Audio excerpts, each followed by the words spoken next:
आप की अदालतमध्ये star cricketer Mohammed Shami यांच्यावर आरोप आहे की हे खूप आळशी आहे.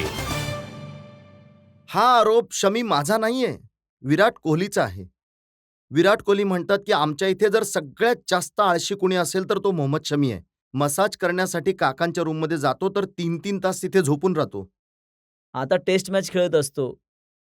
तर बॉडी टायर्ड होतच असते आणि कदाचित असं झालं असेल, की बहुतेक त्याचा मसाज माझ्यानंतर असेल. मसाज करताना माझा डोळा लागला असेल तर माहीत नाही मला. बट यार लेझीचा टॅग मिळाला आहे. मला वाईट तर नाही वाटत आहे. बट बट का लागला असा मी विचार करतो. सगळ्यात टफेस्ट जॉब माझ्याकडे आहे. सगळ्यात जास्त मी धावतो. जर एखादी सिच्युएशन आली तर फास्ट बॉलरला बोलावलं जातं. जर ऑफ द फील्ड जर तुम्ही बघता, तर तिथे माणूस रिलॅक्स होत असेल, तर काय हरकत आहे ना यार. बट ठीक आहे. तो तुम्हाला लेझी नाही, लाला म्हणतो. याचा सुद्धा अर्थ मला आजपर्यंत माहीत नाही पडलाय, की माझं पोट मोठं नाहीये. मी ज्वेलरीचं काम करत नाहीये. आणखीन कुठलं काही लाला असतात, त्यांना 2-3 प्रकारचे लाला असतात. तर मला नाही कळलं, की हे लाला नाव कसं पडलं. बट दिलं त्याने आहे.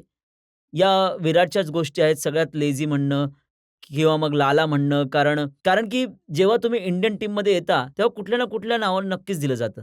तुमच्या नावापेक्षा थोडं हटके असतं ते. आणि विराटचं तुमच्यावर काही विशेष प्रेम आहे. मी पाहिलं की कॉमेंटेटर तुम्हाला इंग्रजीमध्ये विचारत होता, फॉरेनर होता. तुम्ही इंग्रजीमध्ये उत्तरं देत होतात, तर ते बरोबरच चतुराईने हसत होते. बोलून टाकलं तोडकं-मोडकं जेवढं आठवत होतं तेवढं. हो, मी घेऊन गेलो होतो. न्यूझीलंडची गोष्ट आहे. मॅन ऑफ द सीरीजसाठी इंटरव्ह्यूसाठी बोलावलं होतं. तर मी घेऊन गेलो म्हणाला, "भावा चल." तर मला माहीत नव्हतं ते. त्याचा ॲक्सेंट थोडा वेगळा असतो. जर जेवढं कळलं त्याने विचारलं इकडचं मी काहीतरी भलतंच बोललो, तर "चल भावा." घेऊन गेलो त्याला मग. त्याने विचारलं तर सिंपल होतं. तर मी प्रयत्न करत होतो उत्तर देण्याचा.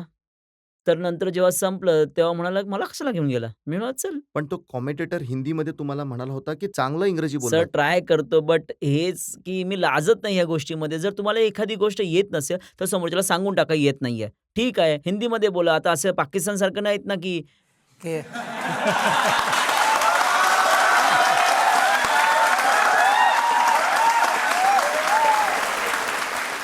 आता जमत नाही तरी, इंग्रजी येत नाही तरी पण बोलतच असतात ते. ते माझ्याकडनं नाही होणार. हो, त्याची तर खूप चेष्टा उडवली जाते कारण बाबर खूप आझम जास्त काय होतं. बोलतात समजतच नाही. खूप त्यामध्ये खूप जास्त चेष्टा उडते तुमची. इव्हन तुम्हाला हे माहीत आहे, की तुम्ही हिंदीमध्ये कम्फर्टेबल आहात, इंग्लिशमध्ये कम्फर्टेबल आहात, तर समोरून सांगा तसं, की मी इथे कम्फर्टेबल आहे. मी ह्याच भाषेमध्ये बोलणार आहे. तर मला वाटत नाही, की प्रत्येक जागी काही लाजण्यासारखी गोष्ट आहे, की तुम्हाला कमीपणा दाखवण्यासारखी गोष्ट आहे. काही हरकत नाहीये. सगळे आपापले आणि तुम्ही डेब्यू केला होता जेव्हा पहिल्या दिवशी तुम्ही ड्रेसिंग रूममध्ये गेला होता, तेव्हा तुम्हाला भाषण देण्यासाठी स्पीच द्यायला सांगितलं होतं त्यांनी. अरे, ते तर खूपच डेंजर होतं. कारण की जितके काही स्टार्स होते, सगळे समोर असे बसले होते आणि युवीपाने मला चेअरवर उभं केलं होतं. इंग्रजी येत नाहीये, सगळ्यांची भाषा बोलू शकत नाहीये आणि सगळ्यात मोठी गोष्ट असं जेव्हा बघत होते, की तेव्हा सगळे चेहरे असे होते ना, की टीव्हीवरच बघितलं होतं. तर मॅचच्या आधी जेव्हा मीटिंग होते, तेव्हा आम्हाला स्पीच द्यावं लागतं. तर तुम्हाला तुमच्याबद्दल सांगावं लागतं.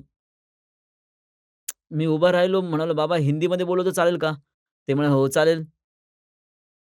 4 ओळी कशातरी तोंडातून निघाल्या, कारण सगळ्यांच्या समोर तोंड उघडतच नव्हतं माझं. कसं तरी आपलं इंट्रोडक्शन दिलं. म्हणालो, "भावांनो, तुमच्याकडनं जितकं होऊ शकेल तितकं शिकण्याचा प्रयत्न करेन. बाकी त्याच्या हातात आहे सगळं." बाकी काहीच बोलू शकलो नाही मी तेव्हा. परंतु एक मोमेंट आहे विराटला घेऊन तुमच्याबद्दल जे कायम लोक बघतात, त्याची आठवण काढतात. जेव्हा वर्ल्ड कप जिंकलो, तुमची आई आली तेव्हा त्यांचे पाया पडले ते विराट कोहली पुढे जाऊन. हो. ॲक्चुअली मी खूप दिवसांपासून विराटचं आणि जेव्हा मी बोलायचो आईशी तेव्हा विराट कधी-कधी यायचा. असं विचारायचं की "कोण आहे?" तर "आई आहे." तर आईला नमस्कार सांग म्हणून माझ्याकडनं. खायला नाही पाठवलं असं म्हणून निघून जायचा तो. स्पीकरवर फोन होता. मी आईशी बोलत होतो, जेवत होतो. म्हणाले, "एकाला पाठवलं, दुसऱ्याला नाही पाठवलं." तर असं म्हणून बोलायचा वगैरे. तर आई कधी भेटलीच नव्हती त्याला प्रत्यक्षात. कारण माझी फॅमिली खूप रेअरली मॅचेससाठी जाते, मॅच बघण्यासाठी. तर तर मला वाटतं की 7-8 वर्षानंतर ती पहिली मॅच बघायला आली होती ती. आमंत्रण द्यावं लागतं, ते "हो बाबांनो या बघायला." आपलीच मॅच आहे तर. ती चॅम्पियन्स ट्रॉफीची गोष्ट आहे. तर आई आली होती तिथे. तर आई ग्राउंडवर बोलावलं आईला. तर मग मी गेलो होतो. म्हणालो, "आई आली आहे." तर लगेच आला. तर तो फोटो तिथला आहे. आणि आणखी एक तुमचे मित्र आहेत ईशांत शर्मा.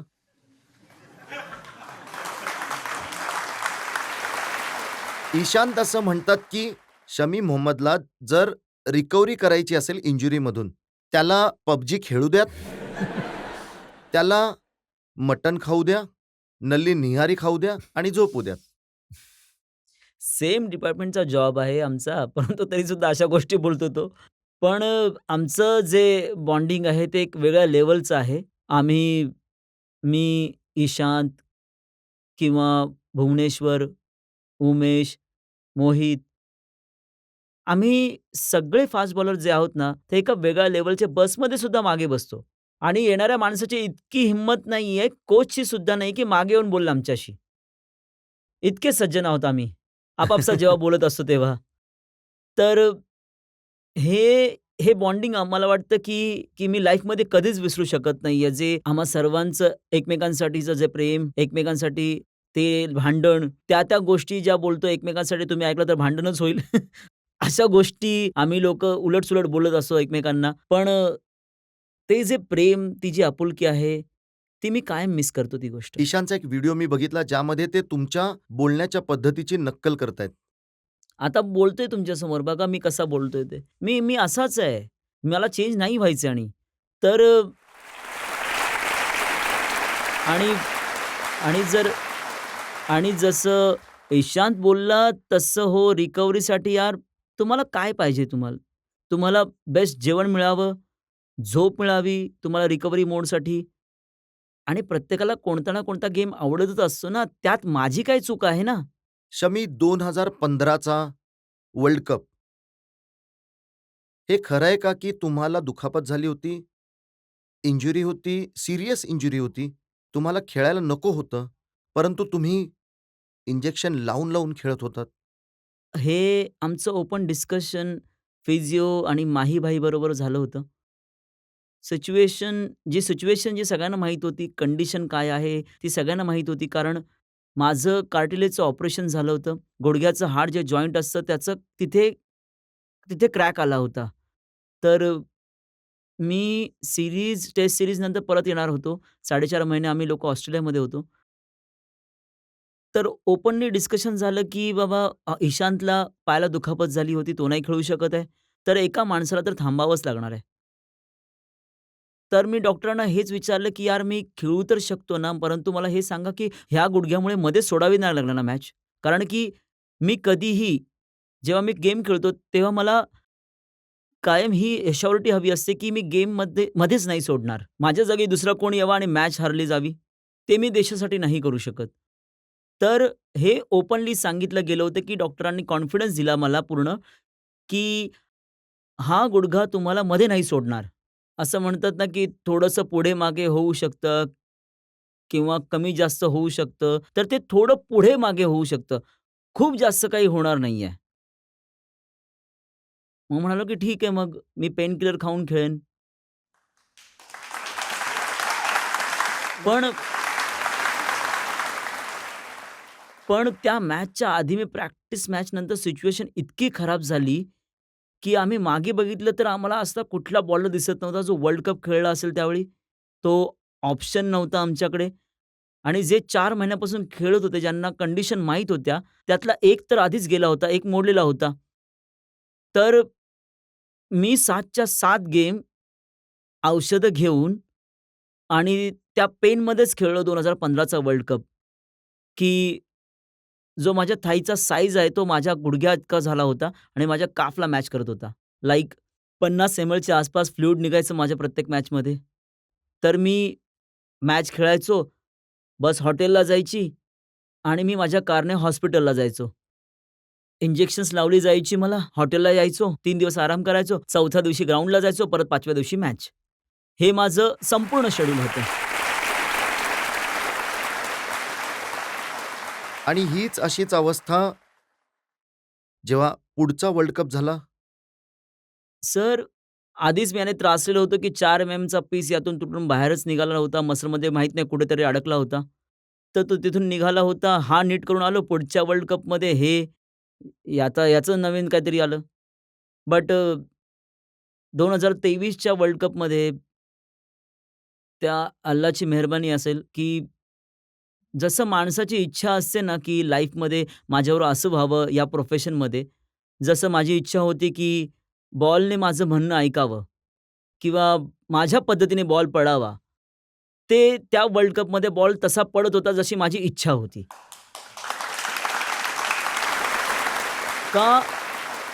कारण तो जर मी विचार केला एकदम फ्लॅट विकेटमध्ये जिथे बॉल हलत सुद्धा नाहीये आणि तिथे मी विचार करत होतो ना, की हा बॉल हलेल, आत जाईल, बाहेर जाईल, तर तो तिथे जात होता. बरोबर जे मला हवं होतं ते बरोबर होत होतं तिथे. पण सेम सिच्युएशन होती. डे 1 पासून पेनमध्ये खेळणं, नमनेस इंजेक्शन घेणं. कारण मी जो फॉर्म चालू आहे, जो वर्ल्ड कपसारखं तुमचं ड्रीम असतं, तुमची इच्छा असते. माझं तर नशीब आहे, की मी कंट्रीसाठी इतके सगळे वर्ल्ड कप खेळलो आहे. बट आपलं ड्रीम असतं ना, की आपण कंट्रीसाठी काहीतरी एक छोटंसं कॉन्ट्रिब्युशन करावं किंवा आम्ही वर्ल्ड कप खेळावा. तर ते फिलिंग मला मध्ये सोडायचं नव्हतं. मला माहीत होतं, की मला मला हे कुठे ना कुठे यार वर्ल्ड कपसारखी गोष्ट आम्ही ते जिंकून द्यावं कंट्रीसाठी. ती बेस्ट फिलिंग असेल हे तर मी बघेन नंतर. परंतु काय करणार? जर वेदनेमध्ये, पेनमध्ये इंजेक्शन लावून इतकी खतरनाक बॉलिंग करू शकता, तर ठीक असतं, तर काय केलं असतं तुम्ही? सर ही जी मॅच्युरिटी आहे याची लेव्हल जर माझ्याकडे तर ज्यावेळी असती तर नो आयडिया. हे मला सुद्धा माहीत नाही की काय झालं असतं. बट मला वाटतं की मी आत्तापेक्षा जास्त वेगवान तेव्हा होतो जेव्हा मी इंडिया खेळायला आलो होतो. म्हणजे स्पीड जास्त होती त्यावेळी. बट ते स्किल नव्हतं ना. तो अवेअरनेस नव्हता, तो स्मार्टनेस नव्हता, की हां, बॉल बरोबर कसं केलं पाहिजे. कारण आता मग फिरून तिकडेच गोष्ट येते, की मी गावीच पोहोचतो. कारण तिथे नाहीये काही स्किल शिकवणारा नाहीये.